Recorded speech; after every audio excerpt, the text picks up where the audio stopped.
মাননীয় প্রধানমন্ত্রী বিশ্বব্যাংককে চ্যালেঞ্জ করে এই পদ্মা সেতু নির্মাণ করতে সমাপ্ত করতে সক্ষম হয়েছে।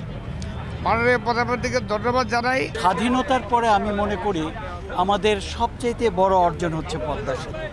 এই কারণে যে পদ্মা সেতু দক্ষিণবঙ্গ ছিল বাংলাদেশের সবচেয়ে উপেক্ষিত এলাকা এবং এই এলাকার যোগাযোগ ব্যবস্থা অত্যন্ত দুরূহ ছিল, সেই জায়গাটিকে এক সূত্রে গেঁথে দেওয়া হয়েছে। এখন বাংলাদেশ এক প্রান্ত থেকে আরেক প্রান্ত পর্যন্ত এক সূত্রে গাঁথা, এটি আমাদের অনেক বড় অর্জন। মাননীয় প্রধানমন্ত্রী পদ্মা সেতু সমাপনী অনুষ্ঠানে এসে আমাদের যে কৃতজ্ঞতা জানিয়েছেন, আসলে আমরা খুবই আনন্দিত এবং এই পদ্মা সেতুতে আমরা ছোট একটা কর্মী হয়ে আমরা খুব আনন্দিত।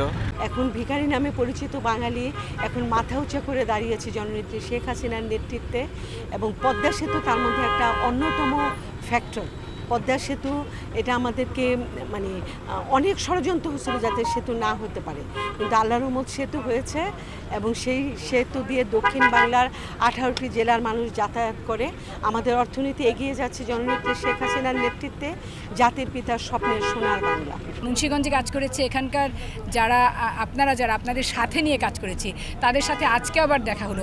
আমরা এই গর্বের অংশীদার, এই গর্বের অংশীদারিত্ব নিতেই এখানে আসলে এসছি। এজন্য এই ভালো লাগাকে আসলে প্রকাশ করা যায় না।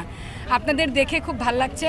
এই পদ্মা সেতু দিয়ে আমি বাড়ি যাই, আমি মাসে অন্তত একবার বাড়ি যাই, তখন মাননীয় প্রধানমন্ত্রীকে কৃতজ্ঞতা ভরে স্মরণ করি এবং স্মরণ করি এই অঞ্চলের মানুষকে।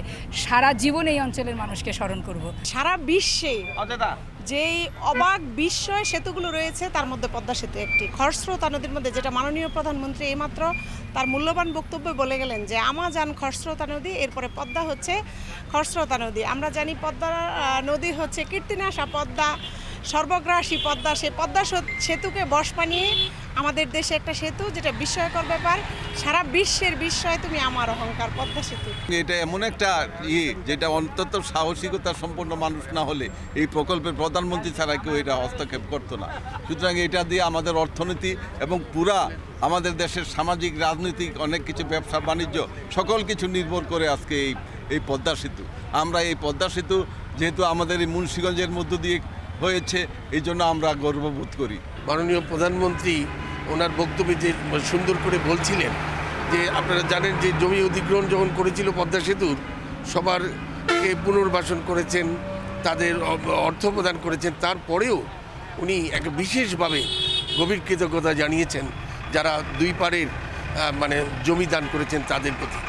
আর আমি মনে করি বাংলাদেশের আমাদের স্বাধীনতা অর্জন যেমন একটি বিশাল বড় অর্জন, তেমনি করে দেশের জন্য আরেকটি বড় অর্জন হলো যে নিজস্ব অর্থায়নে প্রধানমন্ত্রীর সাহসিকতায় এই পদ্মা সেতু সম্পন্ন হয়েছে।